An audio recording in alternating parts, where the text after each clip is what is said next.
à tous, la SWF est en train de publier les enregistrements Polydor. La série comprendra 4 volumes qui seront progressivement rendus disponibles dans une qualité sonore optimale. C'est en quelque sorte un autre Furtwängler qui se donne à entendre dans ses premiers enregistrements, ses tout premiers enregistrements, et pour évoquer la singularité de ce corpus parfois un peu mésestimé, je suis donc premièrement avec Félix Mathuséchez, président de la société. Bonjour Félix. Bonjour. Ainsi qu'avec Stéphane Topakian, adhérent de longue date et nouvelle fois directeur de cette publication. Bonjour Stéphane. Bonjour. Alors Félix, c'est toi qui as réalisé l'ensemble des livrets pour cette publication et je souhaitais revenir sur un mot d'introduction que tu as. Tu écris ainsi dans le livret du tout premier volume: Dès ses premiers enregistrements, Furtwängler donne toute la mesure de son art. Art dont la division en 3 périodes, avant la guerre, pendant la guerre et après la guerre, nous a toujours paru factice. Il suffit d'écouter les enregistrements Polydor pour constater que le Furtwängler que nous retrouverons dans les années de guerre et même après est déjà là. Mais n'y aurait-il pas malgré tout une certaine évolution dans le fameux son Furtwängler de la fin des années 1920 jusqu'à sa mort en 1954? Comment donc comprendre en quoi, selon toi, il y a donc continuité dans l'art de Furtwängler tout au long de sa carrière? Bon, c'est une vaste question. Je me suis beaucoup penché sur cette division en trois Furtwängler, que je l'avais intégré, ça. Mais il y a pas mal d'années, j'ai eu l'occasion de faire au centre des conférences de la Société plusieurs conférences concernant ces instruments d'avant-guerre. Et c'est vrai qu'en écoutant les œuvres, surtout quand on avait des enregistrements, les mêmes œuvres pendant la guerre ou même après, je me suis vraiment rendu compte que cette division est un peu factice. Il pouvait faire croire qu'il y aurait comme ces trois personnes différentes, trois faux angles différents. Et je me suis rendu compte, pardon, que en fait, tout football est déjà là dès ses débuts.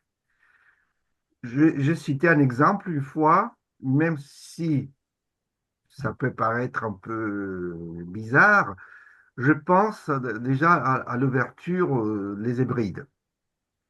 Que si Mendelssohn n'avait pas été interdit pendant la guerre, ce qu'il fait dans ses instruments Polydor, avec cette force, cette puissance, aurait pu passer pour un enregistrement fait pendant l'époque de la guerre.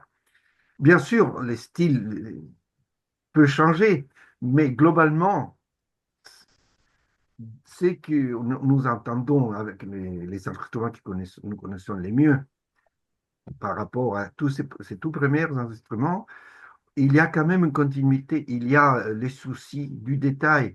Par exemple, les pizzicati qu'on entend dans quelques œuvres de ces instruments Polydor, le phrasé, la respiration, les changements de tempo. Donc, le football que nous connaissons après, il est déjà présent. Bon, il faut dire aussi que quand Furtwängler enregistre ses premiers disques, il a déjà une certaine expérience en tant que chef et avec les œuvres qu'il va diriger. Donc, c'est déjà un Furtwängler mûr que nous avons déjà dans ce disque-là.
En tous les cas, c'est bien de rebondir sur cet enregistrement des Hébrides. C'était d'ailleurs le sujet d'une des toutes premières vidéos de la société Furtwängler sur YouTube où tu intervenais, Félix, tu présentais l'enregistrement qui t'avait marqué et tu citais cet enregistrement des Hébrides de 1930, si je ne me trompe pas sur la date exacte.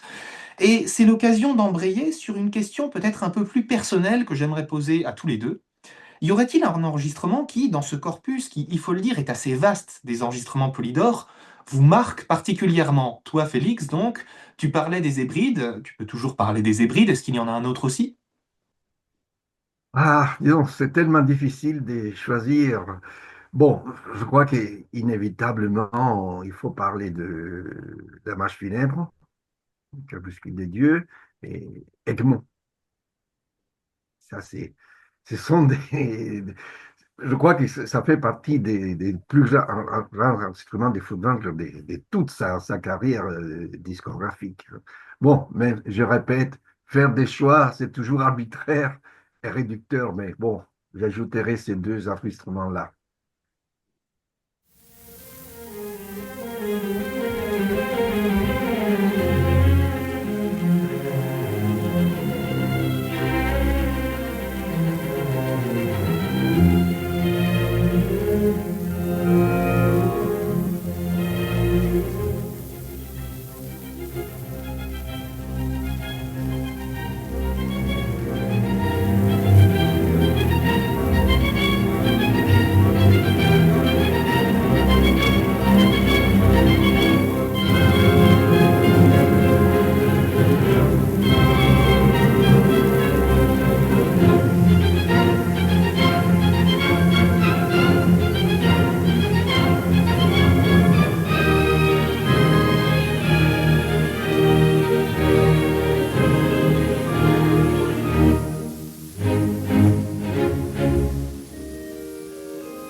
Et toi, Stéphane? Bah, Félix vient de me damer de plomb parce que j'allais répondre la même chose, c'est-à-dire le crépuscule des dieux et Egmont, et aussi, oui, justement aussi les Hébrides. J'ajouterais aussi quand même si c'est un peu curieux, le troisième brandebourgeois. Parce que, bien sûr, c'est quelque chose on n'a plus l'habitude d'entendre ça aujourd'hui. Là, il y a dans cet enregistrement les 60 cordes de la Philharmonie de Berlin.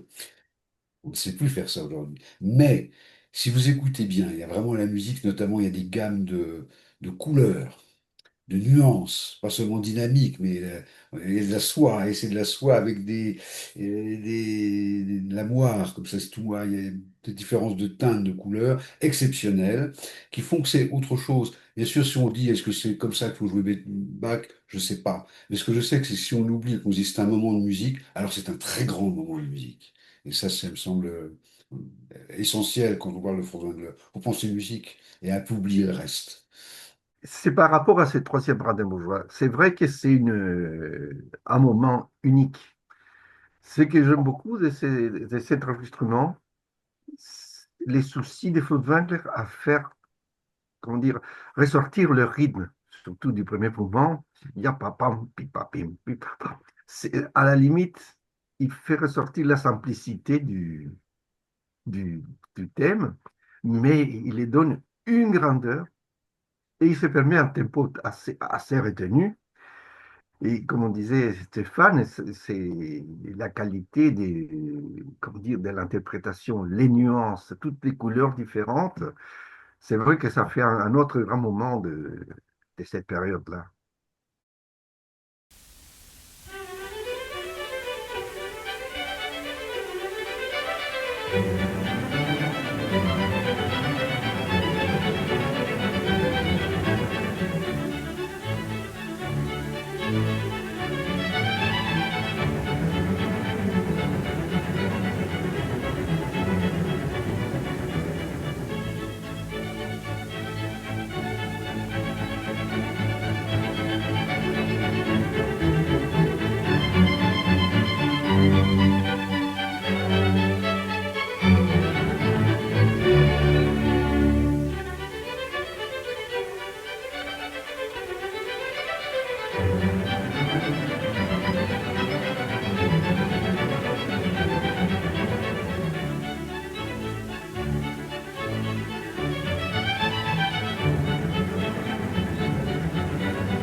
Alors, je voudrais en ajouter deux, si je puis me permettre, qui sont deux enregistrements, deux œuvres que Furtwängler ne va jamais réenregistrer, si je ne me trompe pas, de sa vie. On n'aura même aucune captation. Ce sont les deux ouvertures de Rossini.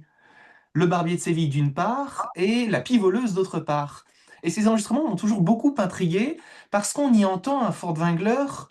Certes, on n'a pas cette imperfection parfaite qu'on pourrait avoir dans le dédoublement des lignes, notamment chez Toscanini, et cette clarté et cette énergie prodigieuse, disait Rao, de Toscanini, mais en même temps, il y a une sensualité, il y a presque une netteté, et en même temps, il y a une force dans ces enregistrements, il y a une expression et presque un côté baroque.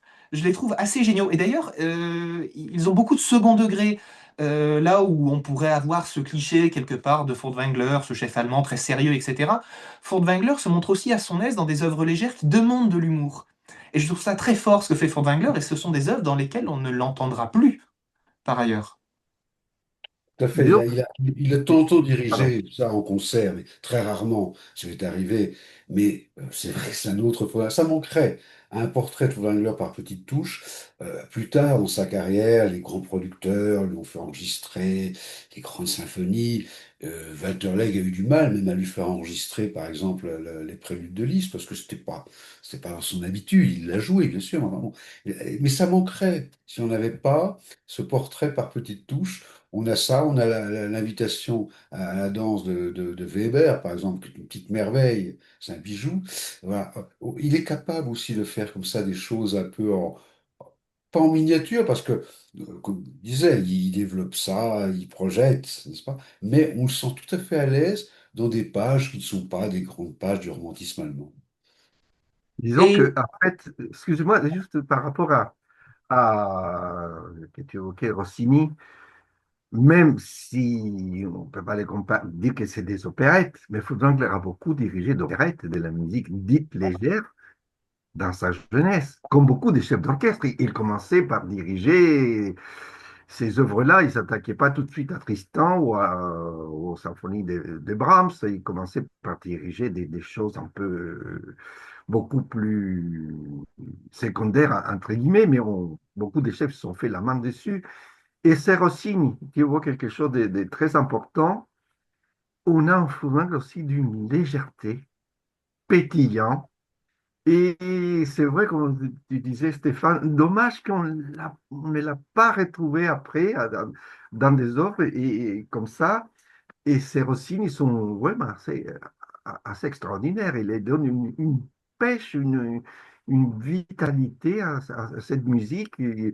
Il tend toujours à les faire presque des grands moments symphoniques, hein. Mais c'est du Rossini très réussi. Tu as raison de l'évoquer.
Et j'en profite pour rebondir, Stéphane parlait un petit peu du grand romantisme allemand. C'est aussi l'occasion de revenir sur une étude que tu nous as proposée, Stéphane, qui est disponible pour les adhérents, une étude qui porte sur le tout premier enregistrement de Furtwängler, qui est donc cette cinquième de Beethoven, de 1926, et qui figure dans ces enregistrements Polydor. Est-ce que tu pourrais nous en dire un mot? Ah, d'abord, on ne sait pas trop pourquoi Ferdinand est venu au disque. Il n'aimait pas tellement tout ce qui était musique mécanique. Il faut savoir quand même qu'à la même époque, on lui reprochait, notamment à Vienne, on a dit, mais qu'est-ce que c'est que ça? C'était même des articles un peu durs. Hein. Ils disaient, mais pourquoi il refuse de faire de la radio? C'est scandaleux, etc.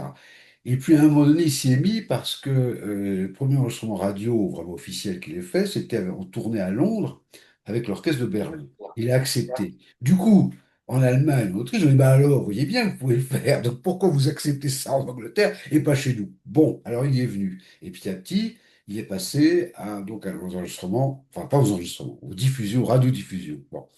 Dans le même temps, il y avait le disque. Pourquoi il y est venu? Je pense parce que les musiciens de l'orchestre de Berlin, il était le chef depuis 4 ans, il était le chef titulaire de l'orchestre depuis 4 ans. Il était connu, maintenant il commence à être connu même dans le monde, parce que 1926, c'est la deuxième saison à New York, il faut le savoir. Bon. Et les musiciens, certainement, le écoutez, on enregistre avec les Quiches, on enregistre maintenant aussi avec messieurs Blech, avec monsieur Klemperer, avec monsieur Walter, avec monsieur von Schilling, enfin, etc., etc. Mais pas avec vous. Alors, vous êtes le patron, on enregistre avec tout le monde, sauf avec le patron. Alors, je pense que ça a été une des raisons qu'il a décidé d'enregistrer. Manque de chance. À l'époque, il faut savoir que pour faire un disque, bon, les Américains avaient inventé le système, Western Electric a inventé le système qui relie le microphone, qui est un outil connu, au burin graveur qui grave la cire. Bon. Sauf que pour utiliser ce processus, il fallait payer une redevance. Alors tous les labels, les grandes maisons dans le monde, on se dit, ben, cherchons autre chose.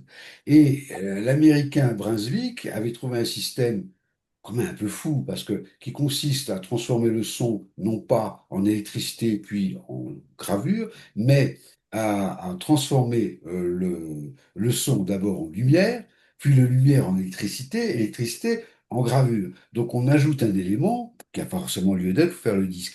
Donc ça donne un appareil qui est extrêmement compliqué, pas très fiable et finalement à peine supérieur à l'enregistrement acoustique, c'est un machin qui était fait dans un pavillon. Bon.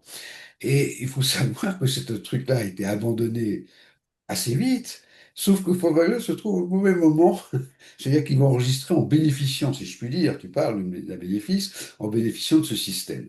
Voilà. Et c'est pour ça qu'il a fait cet enregistrement de la cinquième, précédé donc du coup d'essai de l'ouverture du Fréjus, et qu'ensuite il va falloir attendre 3 ans pour qu'il revienne au disque. Ça veut dire qu'il n'était pas content du tout. Bon, il va y revenir pour toute la floraison de disques qu'on connaît. Justement, on parle des Rossini, mais c'est aussi les Beethoven, c'est les Schubert, c'est les danses hongroises de Brahms, enfin, c'est la petite musique de nuit, etc. Voilà, donc le premier disque, est-ce que ça reflète Fernand? On sait qu'il a eu beaucoup de mal, s'il a repris à 3 séances, donc on ne peut pas dire que ce soit bien passé. Le résultat, à mon avis, est quand même intéressant quand on parle de la cinquième, parce que c'est le document qui permet vraiment de constater de la filiation Nikisch-Fernand. Nikisch l'avait enregistré 13 ans avant avec le même orchestre. C'est pas beaucoup, 13 ans, hein. Et je suis sûr que la moitié des musiciens de l'orchestre étaient les mêmes. Et on a vraiment cette filiation Nikisch-Fordwangler. Fordwangler s'est réclamé. Nikisch, c'est le seul chef d'orchestre dont il soit réclamé. Donc là, c'est à mon avis vraiment très intéressant du point de vue, on va dire, un peu historique. Je Et voulais juste ajouter quelque chose et me vient en souvenir une conversation que j'ai eue avec Madame Furtwängler après une assemblée, une réunion qu'il avait eue. Et je lui posais la question presque par hasard par rapport les ressentis des Furtwängler par rapport au studio. Et elle m'a raconté que presque jusqu'à la fin, il avait une certaine méfiance, entre guillemets. Et il m'a dit que même quand il avait enregistré, venait d'enregistrer Tristan, on l'avait envoyé les épreuves et Furtwängler s'est mis au piano pour voir, parce qu'il se méfiait toujours que la tonalité ne pouvait pas être la même. ça coïncidé. Apparemment, il a été convaincu que les disques, en fait, c'était pas si mal que ça, mais même jusqu'à la fin de sa vie, il était un peu, pas réticent, mais bon, pour lui, c'était pas les meilleurs moyens de transmettre son art. Je crois que le concert les comblait parfaitement et cette musique un peu rigide, on reprend ici, on reprend là. Peut-être beaucoup de chefs d'orchestre de l'époque Non, devaient non, non, avoir non, non. le même sentiment. Jean-Paul, Je ne sais pas, Stéphane, si tu sais un peu plus de ça, mais beaucoup de chefs ont dû avoir du mal à passer au disque comme ça, quelque chose de nouveau. On peut, oui, mais je sais je pas. pense oui, mais je pense surtout à l'époque. Je veux dire que les temps ont changé. J'ai fait pas mal de disques, produit des disques, y compris d'orchestre.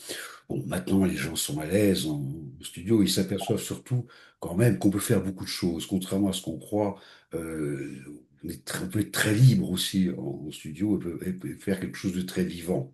Mais simplement parce qu'à l'époque, il faut voir quand même que lorsque Furtwängler a commencé à faire des disques et jusqu'à la bande magnétique, c'est en gros 1950, on enregistrait par bout de 4 minutes et demie. Donc on fait un petit bout de mouvement. Oui, c'est bien. Ben non, on va refaire. Bon, on fait les 4 minutes. Après, une petite pause. Bon, alors on enchaîne. Mais il faut enchaîner C'est là où le directeur artistique aussi était important parce que il pouvait être capable de dire au chef, vous n'êtes pas du tout dans le même tempo, donc on ne pourra jamais coller les deux faces du disque. Donc, c'était évidemment, c'est le cas de le dire, des épreuves, hein, de faire des disques comme ça, par petits bouts. La bande magnétique, et notamment, c'est vrai que pour Furtwängler, je pense que le Tristan a déclenché beaucoup de choses, parce que d'un seul coup, Tristan, avec ses immenses phrases, avec ses grandes périodes, voilà, il pouvait se lancer et faire des minutes et des minutes de musique sans s'arrêter. Donc là, je pense qu'il a vraiment été content. Oui. Donc, si je comprends bien, l'effet de la brièveté des quantités, des minutes que vous pouvez enregistrer devait un peu Il y avait ça, il y avait aussi alors, il y avait avoir d'autres choses. sentir un Oui, refus. Le lin était coupé quelque part. voilà. Mais il y avait aussi un autre fait, surtout les tout premiers enregistrements, et notamment ce système assez incroyable et débile de gramophone à l'époque, c'était la limitation de la dynamique. C'est-à-dire que là, au Ford Mangler, il faut imaginer un ingénieur du son disant au Ford Mangler, monsieur, vos crescendo cataclysmiques, stop, on ne peut pas les enregistrer. Ou alors, au contraire, vos pianissimi infimes au bord du silence, ça ne passe pas, c'est du trou. Donc, évidemment, il faut imaginer Frontmaner obligé de se forcer à jouer plus fort les 3 P et moins fort les 3 F. Donc, évidemment, il ne pouvait pas être très, très heureux avec tout ça. Bon. Donc, en plus de ça, je ne suis pas certain qu'on ait réuni tout l'orchestre. Donc, je vais avoir des problèmes de balance. Parce qu'à l'époque, c'était ça aussi. Hein. Bon, c'était très difficile. Voilà. Donc, il ne pouvait pas être très, très heureux. Il a commencé à être heureux un peu plus tard. Quand il a signé avec His Master Voice. Bon, on arrive à la période, à la fin des années 30, des années 40, là, il a pu être satisfait un peu plus. Enfin, il y avait toujours son problème quand même de la limitation des 4 minutes, 4 minutes et demie de face.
Enfin, je disais en introduction que ces enregistrements étaient sans doute mésestimés, sous-cotés, qu'ils n'étaient pas appréciés à leur juste valeur par un certain nombre de mélomanes, et il me semble qu'il y a quelque chose pourtant d'éclatant, de solaire presque, on le disait, de souple, de lumineux, une légèreté dans ces enregistrements Polydor.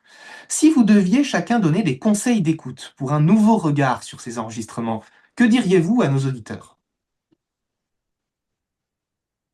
Bon, comme toujours, je pense que il faut se laisser aller. Quand on écoute un disque, il faut jouer le jeu. Bon. Les musiciens jouent le jeu, ils jouent la musique, mais l'auditeur, il y a une responsabilité de l'auditeur. Il peut très bien écouter ça de façon critique ou alors en disant c'est mauvais le son, donc j'écoute pas. Enfin, il y a tout un. Je crois qu'il faut se laisser aller d'un seul coup, entrer là-dedans. Alors, c'est vrai que la cinquième symphonie, le premier volume avec la cinquième symphonie, n'est peut-être pas forcément l'idéal parce que l'enregistrement est quand même bon, hein, difficile. Enfin, après, il y a quand même d'autres choses. Il y a l'ouverture de sonorité de Mendelssohn au premier volume. Dans le deuxième, il y aura les Wagner ou Thiel, etc. Donc, je ne crois pas qu'il y ait forcément le seul conseil. À mon avis, le conseil qu'on pourrait donner, c'est allez-y, écoutez, puis laissez-vous aller, laissez-vous emporter par ça. N'écoutez pas forcément un disque en entier comme ça ne veut pas forcément dire grand-chose. On a retenu pour l'édition l'ordre chronologique, y compris l'ordre des matrices. Bon, alors évidemment, passer de Mozart à je ne sais quoi, c'est Abraham, c'est pas forcément évident. Enfin, donc, vous n'êtes pas forcé d'écouter tout d'un coup, mais laissez-vous aller vraiment à l'écoute. Ne cherchez pas à vous imposer une écoute, j'allais dire critique ou historiciste, comme on dit. Ou je pourrais rajouter tout simplement de se dire que là, on va trouver des trésors, des références absolues. Je pense déjà, on anticipe un peu sur les préludes de Lohengrin, qui c'est un moment tout à fait extraordinaire de l'art des Fusiliers. Et comme on a dit tout à l'heure, des œuvres qu'il n'a plus jamais dirigées, comme les Rossini. Donc rien que pour ça, ces enregistrements sont uniques. Et en les intégrant bien, on va peut-être mieux comprendre les Fusiliers plus tardifs et se rendre compte que les diviser en trois personnages différents est une erreur, que c'est un seul art, une seule personne, un seul génie.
Merci infiniment à tous les deux pour votre participation.